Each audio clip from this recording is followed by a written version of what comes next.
with a couple of our accounts that merged over from other systems, they realized because people weren't able to find what they were looking for, they were recreating their assets over and over again. And they may have been just a little bit different. And people looked and said, well, why are there 7 different versions of this? And I said, well, they're not. They're all a little bit different. They're not the same file. And they realized going back and looking at that folder structure that they were just remaking the same things over and over because they couldn't find the original asset. And I think this is, something that we really are trying to help solve, right? I mean, if you can't find what you're looking for, the time wasted to recreate those assets can really add up. I've done it myself before we were using Stockpress. I've said, oh, I made this graphic. I didn't save it, or I didn't put it in the right spot, and I have to start all over again. And those 10, 15 minutes, 30 minutes really add up for, small teams. You are listening to Power Marketing with Kevin Lee.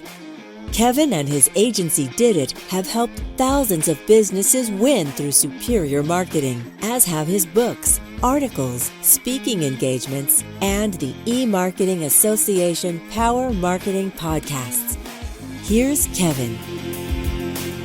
Super excited to be here today with Jessica Storry, who is the CEO and co-founder of Stockpress. So we'll start with the backstory and the catalyst of sort of how did Stockpress end up getting founded? Yeah, thank you so much for having me on today. Stockpress was actually born out of a need from my co-founders and I when we ran a digital agency. So we did that for about 12 years. And one of the biggest problems we had was sharing files with our clients, receiving files from our clients, and making sure those files were accessible by them whenever they needed it. We were using multiple platforms from DropBox to Box, Google Drive, WeTransfer, all those things. And we really didn't have one centralized place. At the same time, one of our clients was having us customize an open source digital asset management system. And we had never really heard about digital asset management, nor did we know what it was at the time. And we realized that's what was missing from traditional file management, the way, the ability to tag files, categorize them, just make it really easy to find. But in our opinion, retaining that folder structure. So we built Stockpress basically as an internal tool. And then what ended up happening was our clients asked what it was and if they could have it and use it themselves. And so we decided, we might want to make this into its own business and see where it goes. And that's where we are today. Great. Well, a lot of times, startups are solving a personal need or a direct need. Yeah. And then other people sort of end up coming along for the ride. So I've certainly had an opportunity to use some DAMs myself, or my teams have. And generally, one thinks about DAMs as something that the internal teams are using just to facilitate creative production and keep track of things from an archival perspective. But, increasingly with collaboration, including work from home collaboration and things like that, where, you need to move to the cloud. So how did it evolve where you started to layer on external collaboration into the DAM environment? Yeah, it's so funny. It's a great question because we actually were always built as an external tool. So our agency previously, we were all remote. We were working from home before it was the cool thing to do. And, we really felt like there was something missing around the ability to have all your users, whether they are internal to your company or clients or freelancers. We worked with a lot of specialty freelancers based on the project that we were working on. And so somebody might be on contract for a week, or they might be on contract for a month. And we really couldn't pay to put them into a platform if it was only going to be temporary. So one of the things that we do a little bit differently is we offer unlimited users in every package. And the idea behind that is that we want you to put everyone into the system who you have to collaborate with or who you need to collaborate with, so you can collaborate more effectively. I think that's the idea, or that's what we're trying to achieve by offering that model. We don't feel like we're in this place where we're trying to compete with those digital asset management systems that are out there. There's definitely a place for everyone to play nicely. We see a really big opportunity between kind of traditional file management platforms and digital asset management systems. And, there's a lot of people in the middle that need something better, but might not be ready to have a digital asset manager on their team to manage a platform. And we think we can solve that problem. So what is generally the catalyst, right? So you've reached enough momentum now that it went from sort of your old agency clients using it and yourselves using it to folks where you're literally pitching just that, right? Yeah. What has been the catalyst for the folks you're talking to where it becomes like a no-brainer for them? Like it's almost like a one-call close as opposed to the ones where they have to think about it. Not being able to find things. That's what we get the most of is, we're using all these different tools. We have a lot of people, again, now because everyone's remote, there are a lot of people working in various locations. Whereas, I did work in an office at one point in my career, and I'd bring something over to someone on a thumb drive.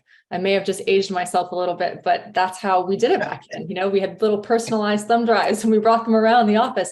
And, I think now the idea that everybody's all over and should be able to work from all over is kind of one of the reasons why this tool can be helpful. So one of the things we hear the most is just everyone's using a different tool. Somebody uploads something, it's private only to them, then the next person can't find it, they leave the company, and it just becomes a mess. We did have a really interesting use case where somebody was working in one of those platforms, added somebody else into the system, and they realized that they could delete the entire platform and all the contents just as a regular user in the system. And one of the things we really try to push in Stockpress is we have a lot of unlimited kind of custom user roles, and you can really decide what people can see and do in the system in an easy way. Yeah, well, the story you told about the thumb drives reminded me of some early days of my agency work where we named that SneakerNet, right? So you have Ethernet, which you could use to transfer files, or SneakerNet, which was the thumb drives. I love it.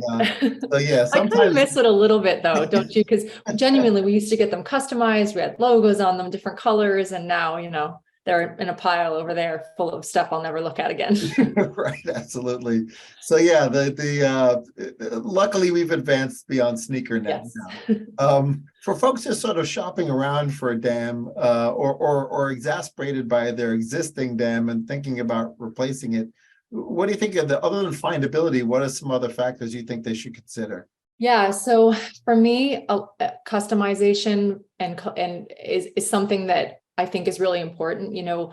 Some of these big tools have a lot of features, and there's a lot of things that are in there that might not necessarily be pertinent to your use case or your business. And one of the things that I think is really important, and it's been really important for us, is the ability to configure a platform versus customize it. And we really try to let the end user do most of that themselves. I'll even say our internal use case, we don't use half the features that we have in the system because it's not the way we operate our business. And the ability to kind of remove that clutter in a platform is something that I think is really important.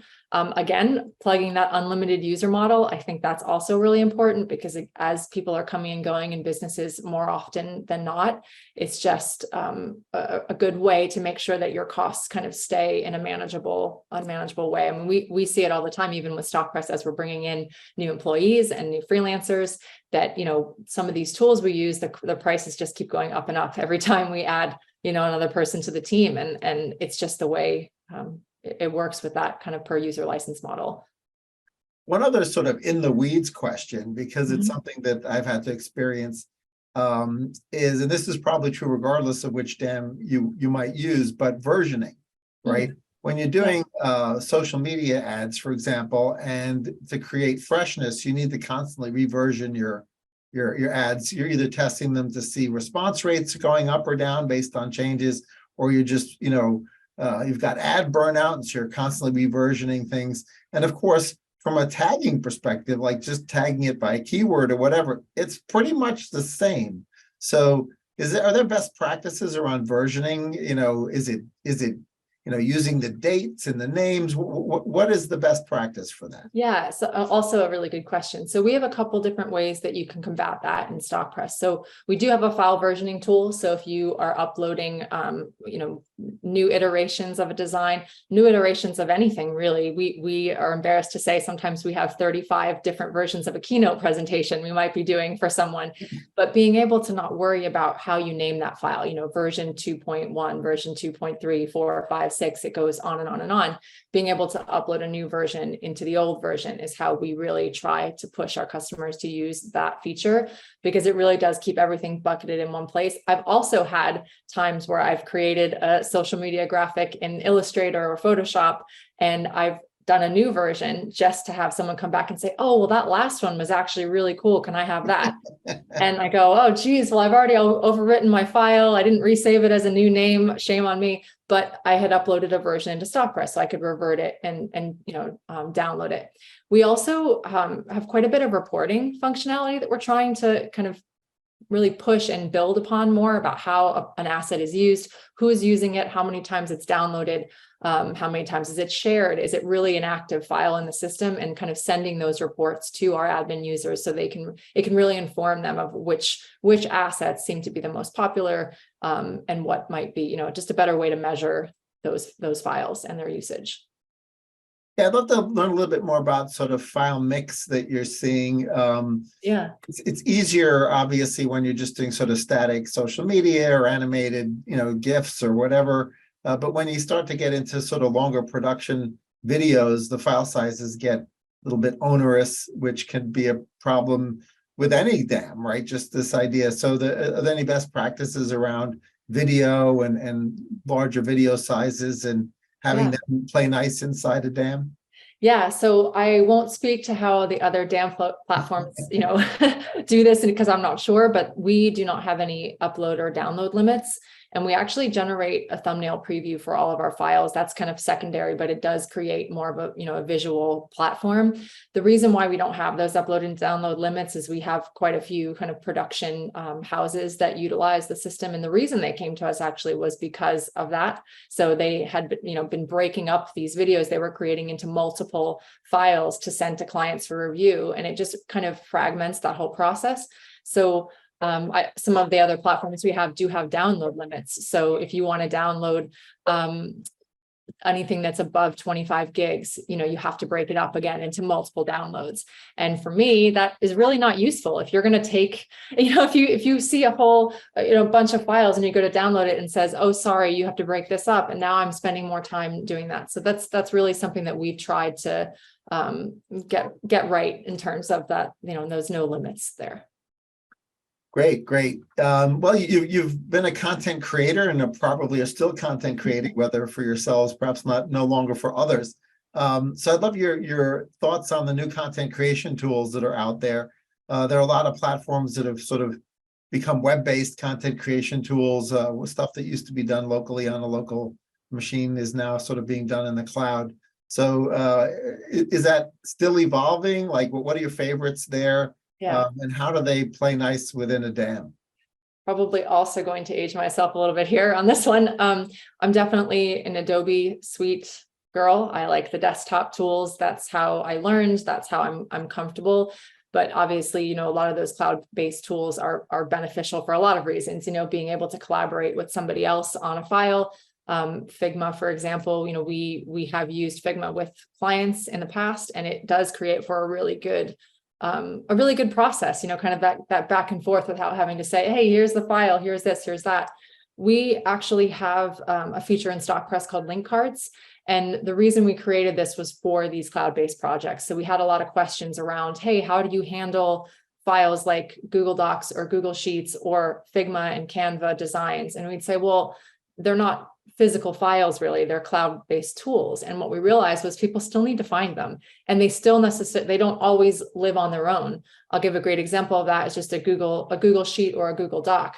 If we're creating a campaign or something that we want to do to promote Stockpress, we'll have graphics, we'll have the copy that goes along with it. We might have a line sheet, we might have all sorts of stuff, and being able to put everything in one collection in Stockpress so that it's searchable has really helped us. So we're trying to kind of integrate more with these cloud platforms so that even though it may not be a physical file, it's something that you can still find alongside your other files. Great. Another idea just popped into my head relating to the fact that you sort of don't gate users, right? Right.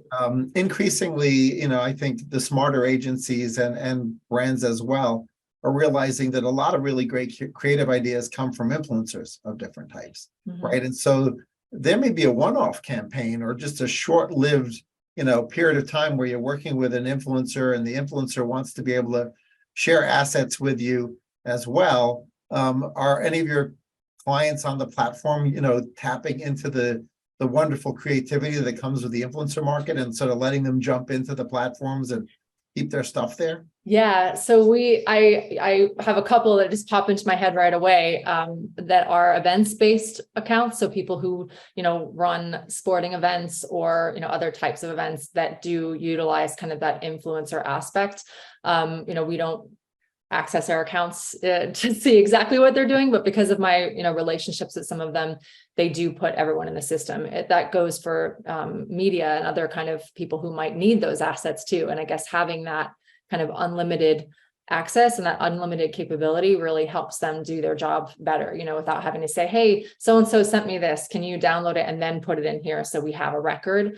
You can just easily put them in right away. They only have access to what you want them to have access, and it hopefully creates for a more, kind of streamlined collaborative process.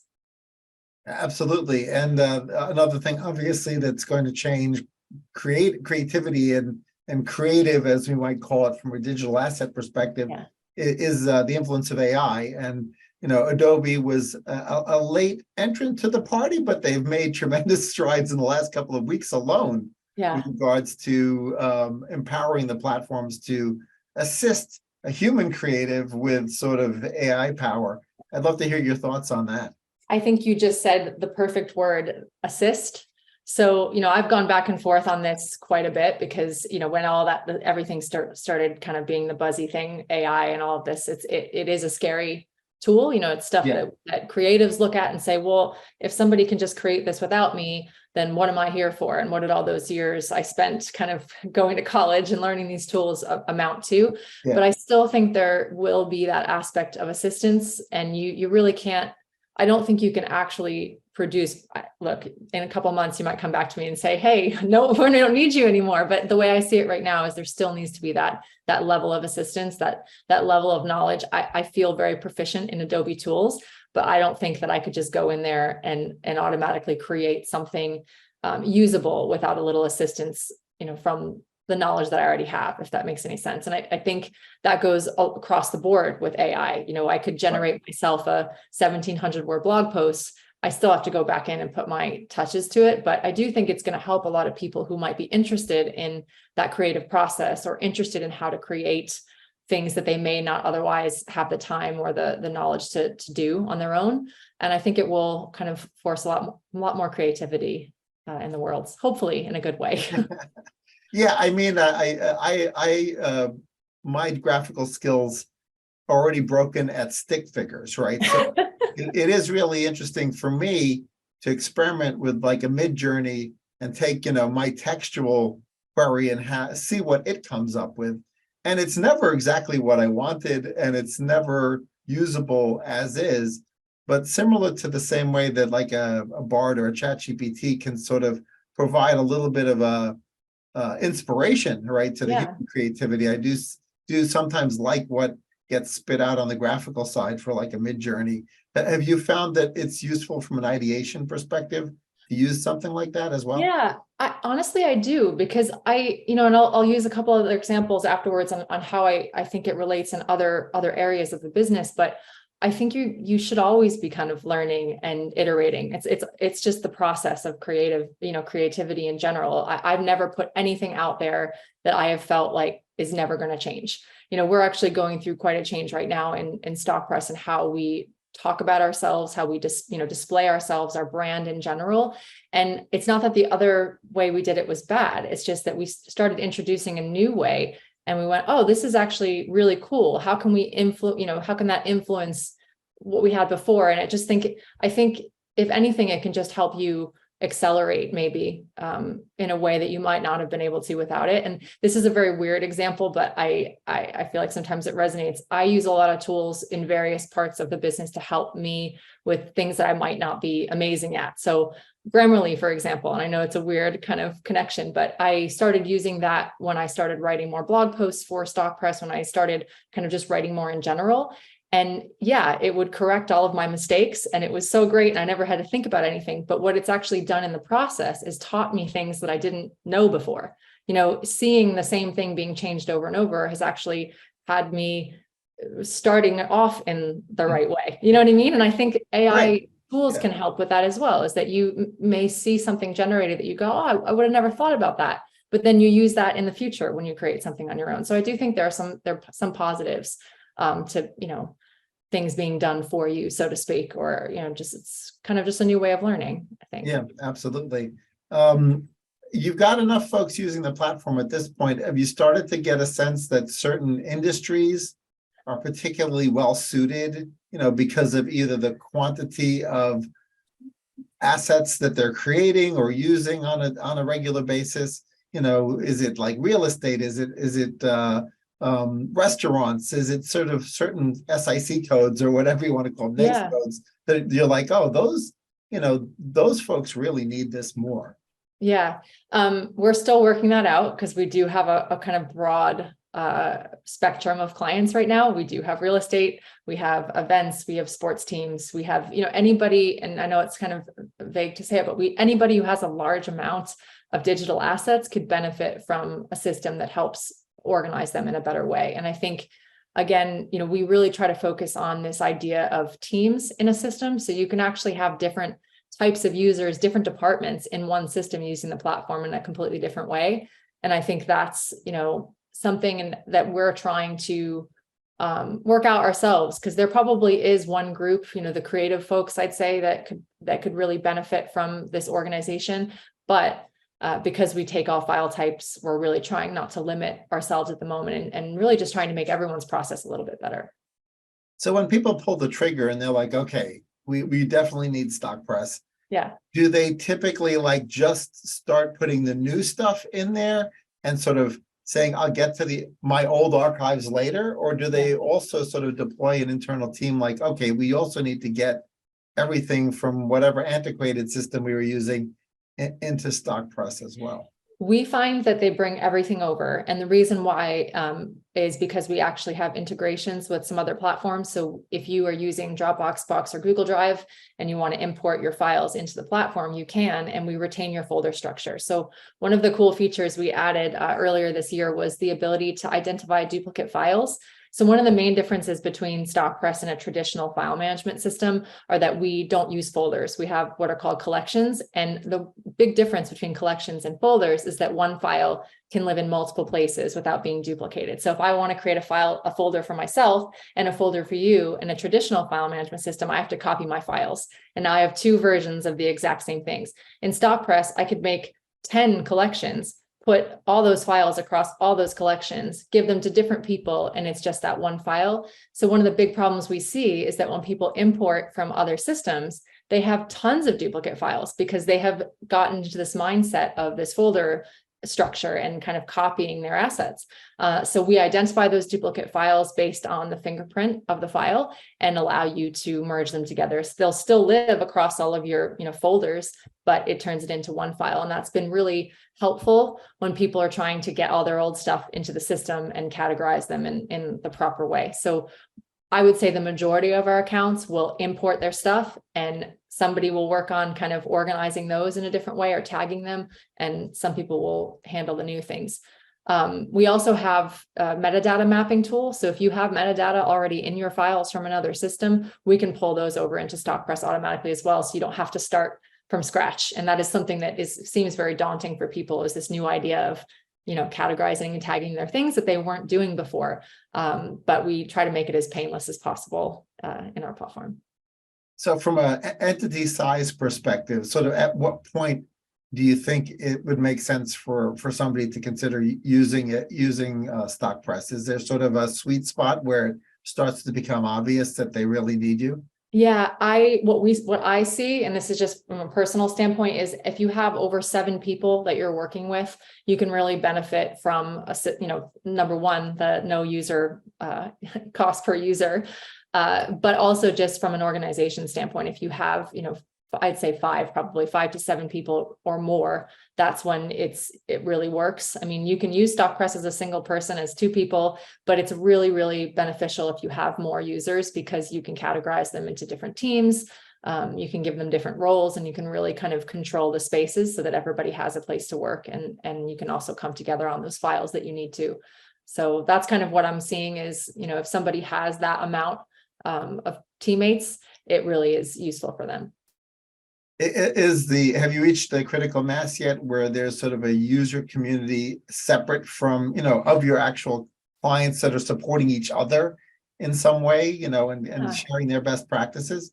So it's funny, we've gone back and forth on kind of creating that space because, we at one point thought about creating a Slack channel and having everybody kind of go there and chat and talk. We haven't done it yet, but if there was kind of an appetite for it, we definitely would. I mean, we feel, really lucky because our current customers really seem to love us. We've got some great reviews on G2. Everybody seems to jump at the chance to do a client story with us. We're going to start releasing some video kind of interviews with customers that talks about how they use the platform and all their different use cases.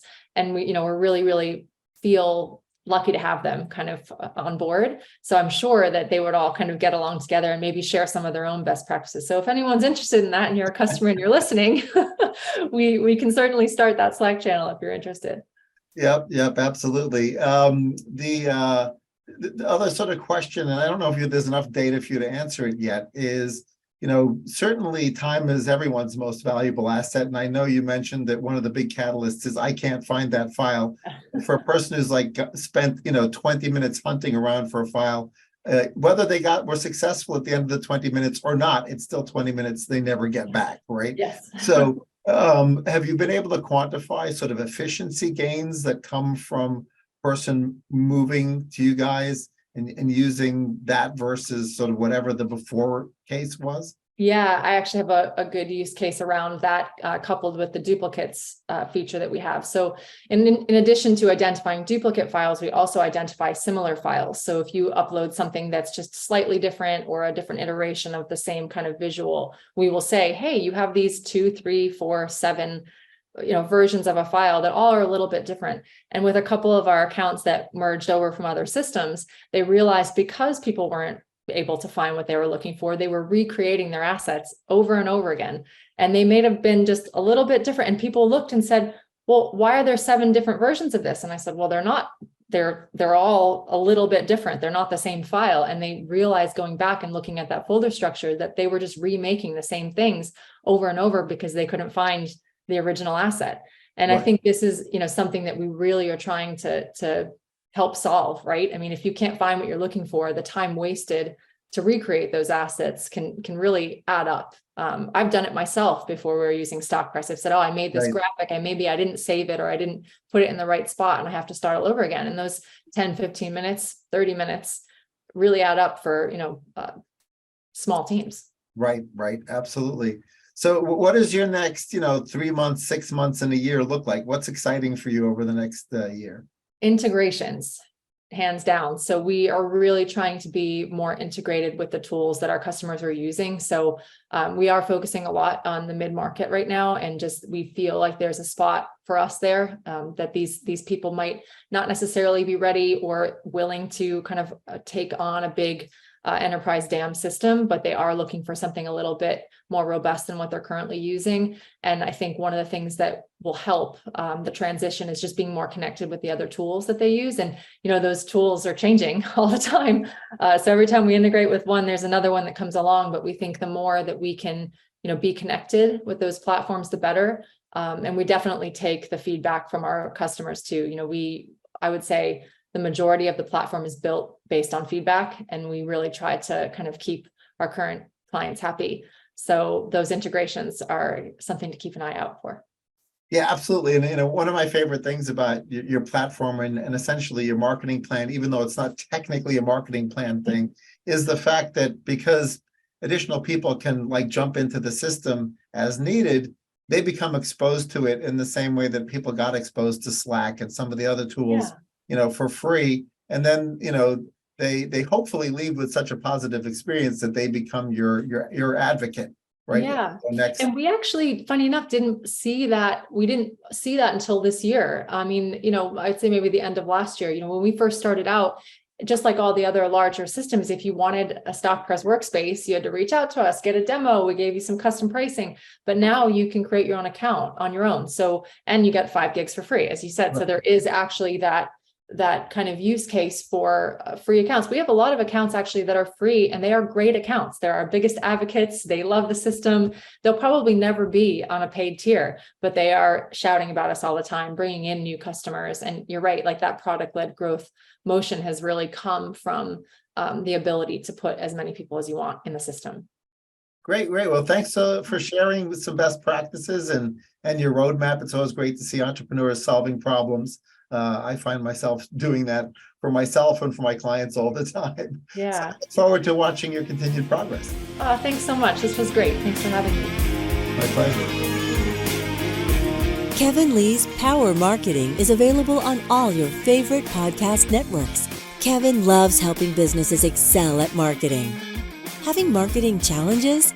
Just like Santa in The Miracle on 34th Street, if Kevin can't help you, he'll know someone who can. Find him on LinkedIn, subscribe, or follow.